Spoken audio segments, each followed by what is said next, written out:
আসসালামু আলাইকুম ওয়া রাহমাতুল্লাহ। যারা শুধু ফেসবুক, ইউটিউব সোশ্যাল মিডিয়া বলতে সোশ্যাল মিডিয়ার জগতের যত কিছু আছে সব কিছুতেই যারা দিন কায়েমের জিহাদ করছেন, আপনারা ফেসবুকে দিন কায়েম না করে এলাকায় গিয়ে টিম নেটওয়ার্ক করে, গ্রামের মসজিদগুলো মুসল্লিদের অভাবে হাহাকার করে, নামাজের জামাতে এক কাতারও হয় না, সকালের মক্তবে শিশুরা আসে না, গ্রামে গিয়ে মানুষকে মসজিদমুখী করার চেষ্টা করুন, বাচ্চাদেরকে মক্তবে পাঠানোর ব্যবস্থা করুন।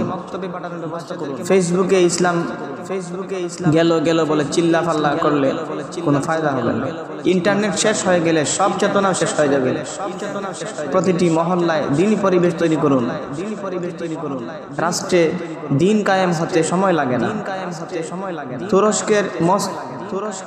তুরস্কের মুজাদ্দিদ ইমাম শায়েখ মাহমুদ এফেন্দি রহমতুল্লাহ আলাইহির মিশনের দিকে তাকালে শিক্ষা নিতে পারবেন একটি শতভাগ সাকুলার রাষ্ট্র থেকেও কিভাবে গোপনে দিনের কায়েম চেষ্টার বিপ্লব ঘটিয়েছেন।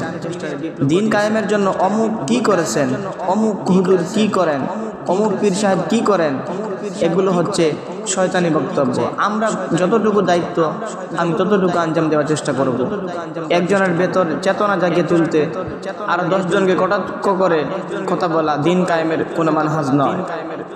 যদি আরেকজনের ভিতরে চেতনা জাগাতে চান তাহলে কাউকে কটাক্ষ করে টার্গেট করে কথা বলে নয়, বরং সুন্দর ভাষা দিয়ে বুঝিয়ে চেতনা জাগানোর চেষ্টা করুন।